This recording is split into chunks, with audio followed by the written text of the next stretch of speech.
We have a very serious crisis, and you are not addressing it. That is not true. We are doing everything we can. 300,000 refugees in recent years, and you're sat there saying that we are not humanitarian. What planet are you living on? You've got to see this.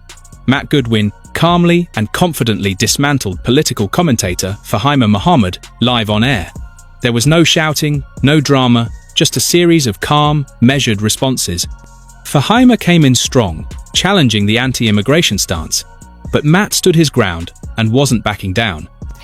Well, I think, the problem here is Labour used to be the party of the people. Now it seems to be the party of the professionals, and it's copying reform. Instead of leading, it's chasing, and it's mimicking things that people did not vote for them in the first place. And I think that is the real problem. And also, it's not just about the fact that they're not actually clamping down on immigration. There are so many other issues that needs to be raised, which the Labour Party stands for, like welfare, education, the NHS. We've got so much shortage of skilled people to fill in even the NHS with over 100,000 vacancies. And, expenses are still high. They're targeting very vulnerable people at the moment. And it's not the way to go, across by just basically coming off the back of the by-elections of what they think that the people want, which is just reform. Fahima Mohammed got seriously worked up, as if Labour even sounding remotely like Reform UK was the beginning of the end. And to be fair, she's not wrong about Labour's mess. But brushing off illegal immigration like it's just background noise, that's where things start to smell off. Funny how she seems more upset by the tone of the conversation than by the fact that our borders are pretty much wide open. Before we continue, tell us, are you enjoying the video so far? If yes, please take a moment to like and share it. And don't forget to subscribe to our channel. Now, let's get back to it. Two things happened this week. Firstly, we learn immigration is the #1 issue in this country. Only because that's the only thing we've told and spoken about. Okay. So this is what's interesting, Michelle. This is the left narrative. No, it's not. I'm not the left. Why do you call me the left? Can I finish? We're all talking about immigration, and that's the reason. Well, we're not all talking about immigration. Can I finish? We're all talking about immigration. That's why immigration is the #1 issue, as opposed to it's nothing to do with the record numbers of people who are actually coming into our country. Yes, everyone's talking about it. And no, shouting the loudest doesn't make you the voice of the nation. Immigration levels have hit record highs. And where's the government in all this? Right where you'd expect, pointing fingers, making empty promises, and occasionally Keir Starmer pops up with a lukewarm "deport them," as if that alone will solve anything. We've been watching this political theatre from day one, and frankly, people are tired, really tired. And the second thing we've learned this week is 85% of Brits want net migration reduced below 100,000, and nearly half the country want zero migration. And you're acting as though Keir Starmer is kind of speaking up for this mad extreme fringe. Most people in this country want less immigration. It's not that hard. Well, I'm sorry. Now I really do feel that you are basically trying to talk for everyone when it's not the case. Everywhere else, they do not just only mention immigration. It is much more. It's the only rhetoric that I hear from people like yourself. And I'm not calling you far right or right or anything, so don't call me that, because there's certain things that I even agree with when it comes to the other side. It's not about that. We have to do so much more to get this country back in order than just immigration, and that's not going to erase any of the economics and the problems that are there. So it is really not that. It's just what you want to raise and everyone else. She's calling it just immigration. Seriously? That's incredibly out of touch. Brushing off Labour's lack of a clear migration policy, if it doesn't matter, all while the country is crying out for some real control. And as for the economic arguments she keeps pushing, let's sit down and have an honest conversation about that, because it's not as simple as she makes it sound.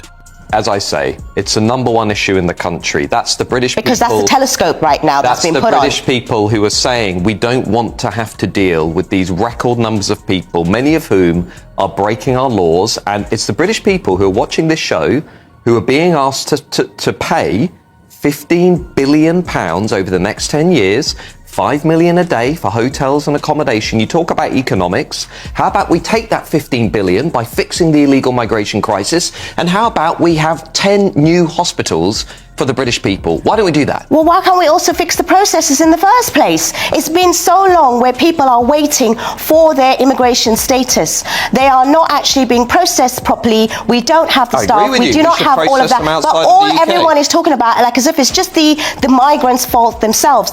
She's twisting his words. Matt made it clear. Immigration isn't just one issue. It's the issue.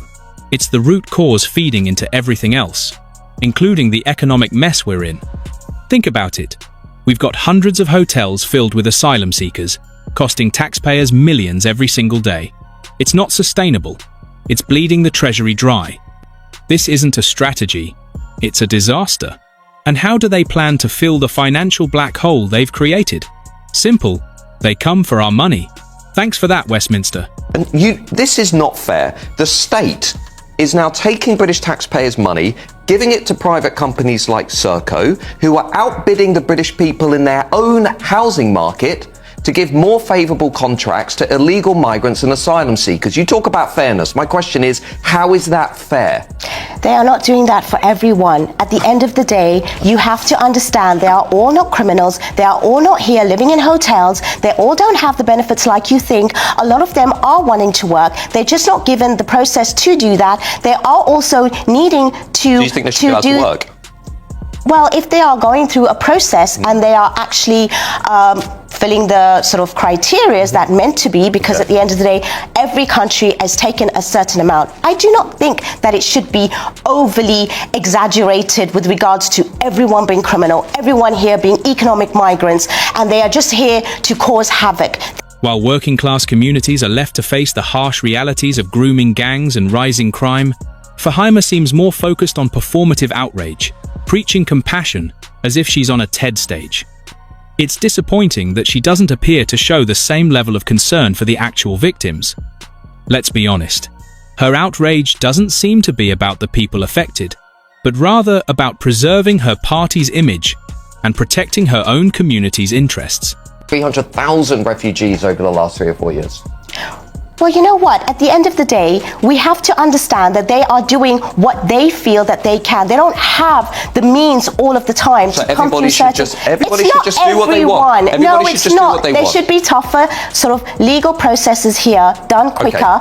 And they also need to be much more tougher laws with regards to making sure that they are not all seen like how you say, which they're not. Otherwise, they will be charged and imprisoned when they land. They're not charged and imprisoned because they're not seen as criminals. They are seen as someone who needs refuge. So we need to be able to process that. I don't believe that the boats is the best way to come. Obviously, it's causing so much damage when it comes to people losing their lives. It's not obviously the legal route. But at the same time, if you are fleeing and you are needing help and you wanting it, just because we're sitting here and we don't have those, those kind of experiences, or we don't know of people that have, it's so easy to just criminalize them and make them all when they are actually also very vulnerable. Now there's a moment. Fahima Mohammed passionately pointing her finger at Matt Goodwin, urging for compassion and safe havens. And on the surface, it's a beautiful sentiment. Who wouldn't want to offer refuge to those fleeing danger? But here's the thing. For many ordinary people, the only space they seem to be getting in return shows up in police reports, courtrooms, and endless waits for housing. Fahima champions safe spaces for refugees, and that's fair. But things get quieter when the impact hits home. When once quiet towns start appearing on crime maps, people feel the difference.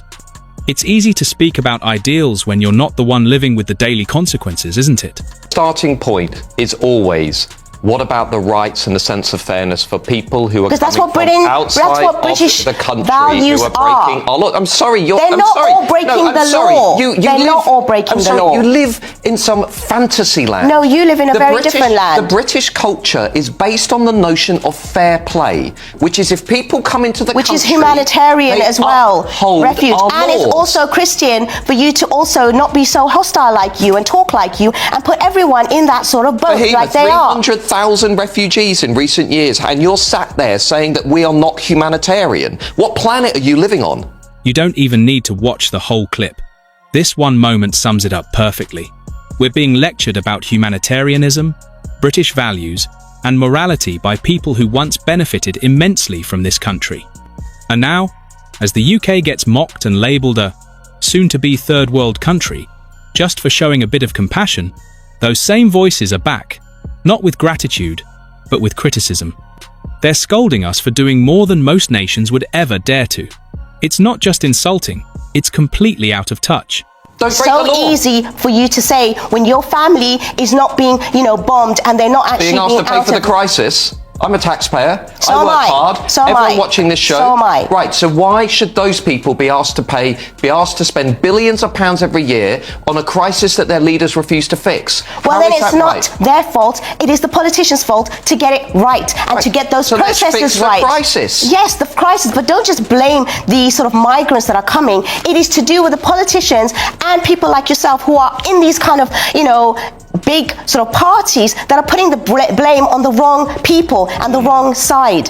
It should be fixing policies and making decisions that is also within rights of the humanitarian sort of and international law and looking after the British values. Not to say that, some of them are going to be criminal, but again, you put Fahima, I'm everyone not going to under. take lectures on what are British I'm values. not giving you a lecture. I'm just giving you my point of view, like how you're giving me.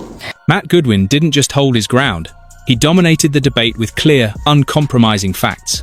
While Fahima appealed to compassion, Matt called for accountability. And by the end, the only thing louder than Fahima's frustration was the stunned silence that followed when Matt laid down the truth. If you enjoyed this video, don't forget to leave a like and subscribe to our channel.